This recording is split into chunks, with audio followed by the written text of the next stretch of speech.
plot gojë mund të them se kjo është ndër metodat më të shijshme që kam provuar për pjekjen e gjelit të detit. Përshëndetje të gjithë, dhe unë jam Adisa nga Adisa's Kitchen dhe sot do të përgatisim gjelin e detit, por në një mënyrë shumë të veçantë me metodën amerikane të mbuluar me nap.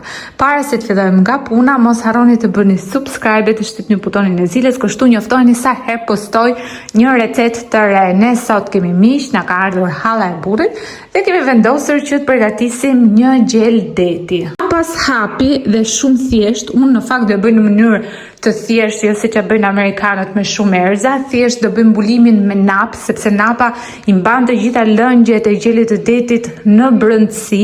Pastaj do ju shpjegoj se si ta bëjmë lëkurën krokante, dhe kjo është ndër mënyrat më të rekomanduara dhe më virale për shumë vitesh. Për këtë kohës së pjekjes së gjelit të detit, si temperaturë duhet 165 gradë Celsius furrë statike dhe duhet 40 minuta kohë për çdo kilogram të gjelit të detit. Dhe gjeli im I detit është 5 kg e 200 gram shumëzuar për 40 minuta, dalin 208 minuta. Dhe 208 minuta po t'i pestojmë me 60, që është 1 orë, dalin 3 orë e 30 minuta kohë pjekjeje. Pasi kanë kaluar 3 orë e 30 minuta, ne do e heqim napën që I kemi vënë në sipërfaqe dhe do e kalojmë furrën me ventilim, dhe kjo kohë shërben për të krijuar atë koren krokante në sipërfaqen e gjelit të detit. Nuk do kemi nevojë ta hapim furrën çdo 15 minuta, furra do të hapet çdo 1 orë. Të brendshmet e gjelit me të cilat unë do të bëj një përshesh. Gjëja e parë që duhet keni parasysh kur piqni gjelin e detit është që ta keni nxjerrë nga ngrirja që një natë më përpara dhe gjeli të jetë në temperaturë ambienti, pra të ketë bërë atë cikli 24 orësh. Do e fshim me pecet kuzhine që të thajmë lagështirën e tepërt. Unë do të bëj një marinim shumë të thjeshtë, pasi gjeli deti që unë kam është gjeli det peqini, pra I rritur në vend, është gjel shumë I mirë, ka shije shumë të mirë dhe për mendimin tim nuk ka nevojë për asnjë lloj erëze përveç se vaj të ullirit dhe gjalpin me cilën do të njohim napën. Por gjithsesi nëse dëshironi mund t'i fusni në brendësi qoftë qep apo limon apo erëza si trunz, rozmarin dhe pak piper të zi. Si fillim do e kriposim mirë, qoftë në sipërfaqe, qoftë edhe në brendësi të gjelit.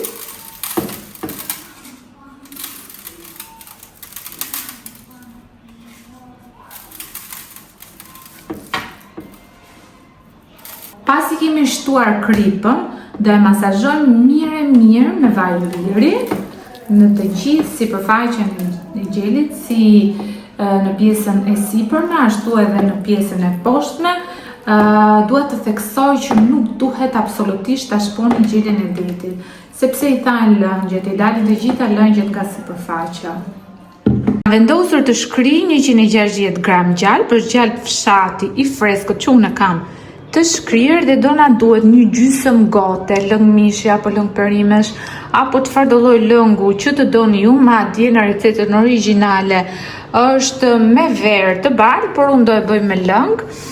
Dhe do e shtojmë në fund, pasi na ka shkryer gjalpi, do e heqim nga zjarri, do e shtojmë kështu të ftohtë. Ka dhe krip, duhet ketë krip, pra për t'i dhënë shije duhet patjetër që gjalpi dhe lëngu të kenë krip.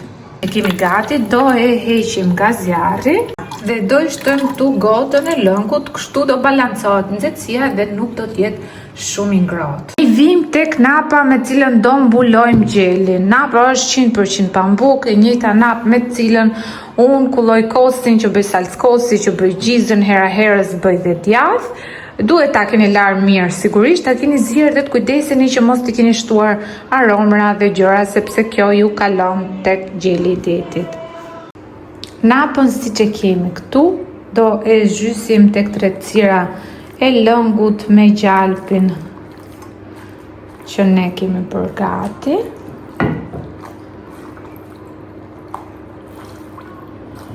Do e shtrydhim pak, jo shumë, Do i lënë gjithsesi gjalp dhe lëng akoma.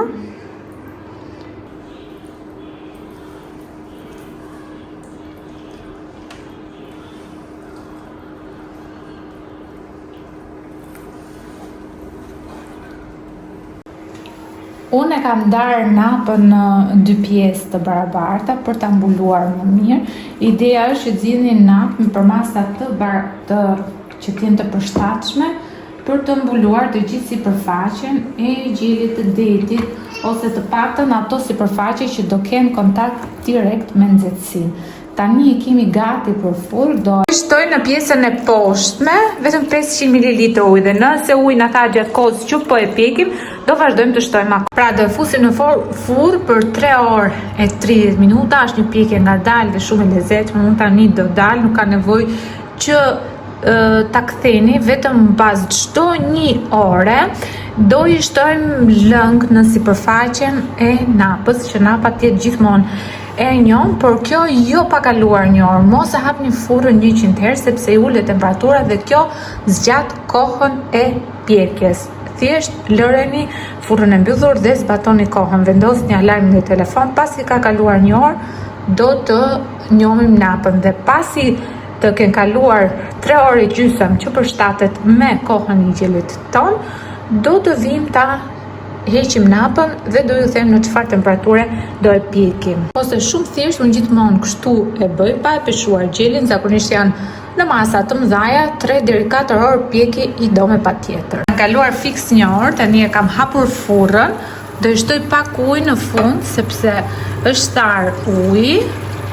Dhe tani me një furç do e lagim komplet napën nga të gjitha anët, që ajo të mos thahet dhe të mbaj lagështirën, kështu mishi të vazhdoj të ketë shije dhe të mbetet i butë. Këtë gjë do e bëjmë nga të dyja anët, si edhe unë do e kthej gjelin nga ana tjetër në mënyrë që pjekja të bëhet uniforme. Do e lëm kështu pa hapur fare furrën edhe 1 orë, pra do e kthejmë edhe 2 herë të tjera të njëjtën gjë. Pas 1 ore do e nxjerrim, do hedhim ujë nëse është tar uji, do e kthejmë nga ana tjetër dhe do të lagim napën me këtë lëngun këtu edhe lëngun që na ka mbetur tek ajo tenxhere e vogël që kishim në fillim. Këtu ke kapaku i sobës që ta bëj njomjen e napës sa më mirë. Dhe po ta shihni, pjekja ka filluar. Edhe pse është e mbuluar me napë, pjekja ka filluar. Jeli ka bërë 3 orë gjysmë pjekje, tani do të heqim napën dhe do e lëm kështu, por do e kthejmë furrën me ventilim derisa të marrë një ngjyrë të artë në sipërfaqe dhe lëkura të kthehet në krokante. Shikoni që tani e kam marrë ngjyrën, do e njomim në sipërfaqe sigurisht. Tani e kam kthyer nga ana tjetër, kam kaluar furrën 170 gradë me ventilim dhe do presim thjesht që të marrë ngjyrën e artë në sipërfaqe. Kur të marrë ngjyrën nga kjo anë, do të kemi edhe nga ana tjetër. Dhe tani gjelin ton e kemi gati, shikoni si është pjekur, është bërë. Si rregull duhet lënë 20 deri 30 minuta pushim i mbuluar me napën, kështu zbutet dhe bëhet siç duhet. Ju bëftë mirë nëse e provoni dhe ndiqni me kujdes përgatitjen e përsheshit, sepse lëngun do ruajmë për të përgatitur përsheshje.